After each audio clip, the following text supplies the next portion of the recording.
Magandang araw mga bata! Gusto niyo bang makinig ng isang kwento? Kung gayon, simulan na natin ito. Ang pamagat ng kwento ay May Halimaw sa Apo. Karaniwang tahimik lamang na nakakubli ang mga hayop na nakatira sa bundok Apo.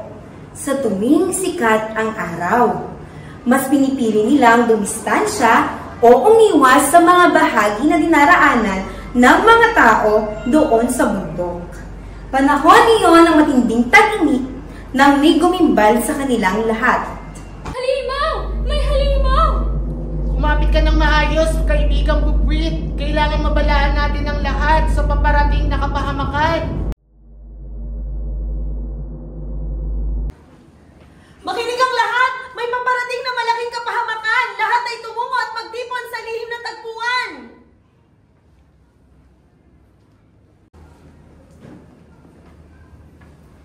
Ano ang nangyayari? Bakit naparito kayong lahat? Ma! May halimaw po sa apo! Halimaw? Nagbibiro ka ba? Hindi po siya nagbibiro. Kitang-kita rin ito ng dalawang mata ko. May halimaw po sa bandang tuktok ng bundok Apo. At ito'y unti-unting umuusad patungo rito.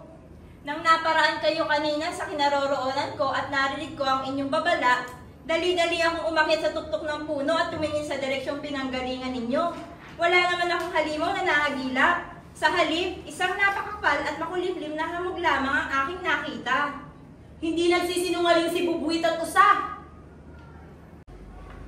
Kaibigang Kwago, ako'y dinggin mo.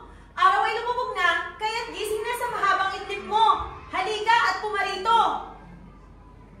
Kaibigan, maaari mo bang tingnan ang tuktok ng bundok Apo? Abagamat madilim na, ay alam kong mababanaan ko pa rin kung ano ang mga nilalang na nandoon.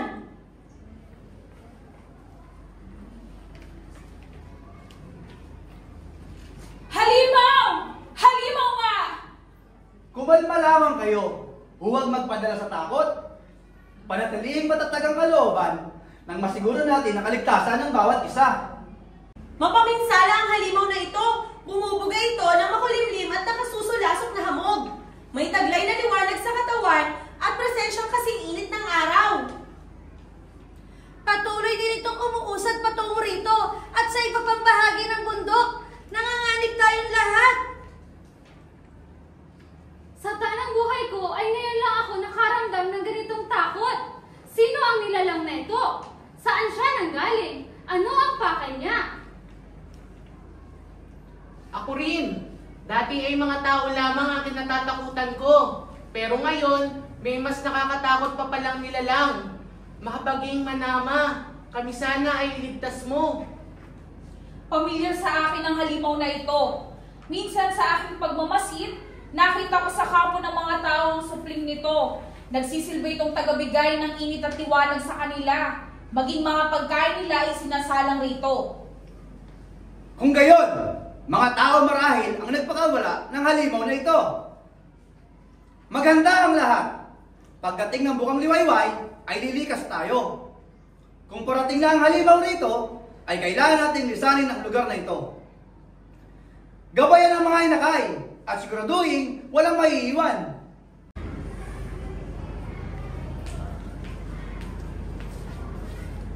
Huwag kayong matakot. Kayo ay pinahihintulutan ko rito sa aking teritoryo. Nais kong ipalam sa inyo na ang tinutukoy ninyo ay hindi halimaw, kundi isang napakalaking apoy. Ito ay walang buhay ngunit lubhang mapaminsala. May dala rin itong usok na wari na kasusulasok na uri ng hamog. At katulad ninyo, ito rin ay nagdulot sa akin at sa aking pamilya ng matinding pangamba. Ito bang apoy na tinutukoy mo ay dala sa atin ng mga tao? Sila lang naman ang alam ko na gumagambala sa atin dito. Hindi ako sigurado. Pero ito lang ang natitiyak ko. Maging ang mga taong dumayo dito sa bundok Apo ay nagambala rin ito. Nasisiyahan din nila Apo Lori at Apo Maya ang takot na paglikas nila.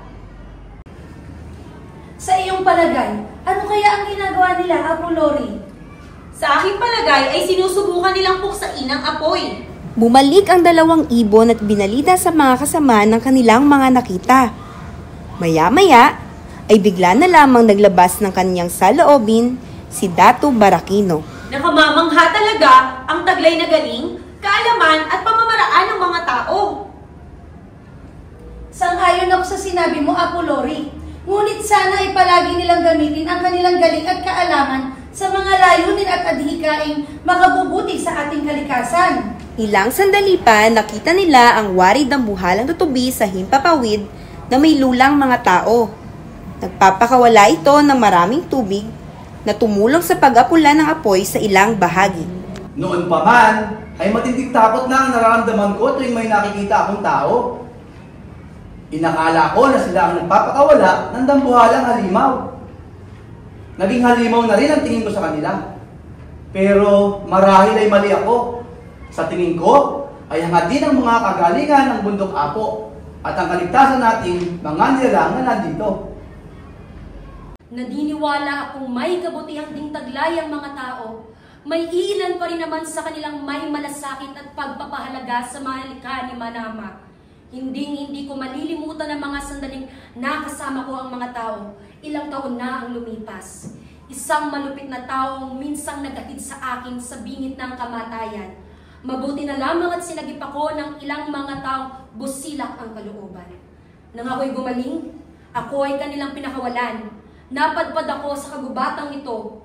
Muli kong naranasang mabuhay ng malaya at ligtas sa kapahamakan. Muling humusbong ang luntiang mga dahon. Kinagalak ng mga hayop ang pagbalik ng dating ganda na napinsalang bahagi ng bundok Apo.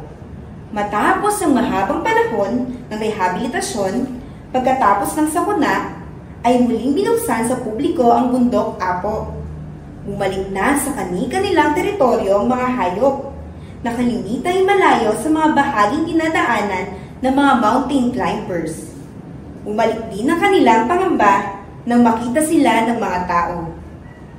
At doon nagtatapos ang aking kwento.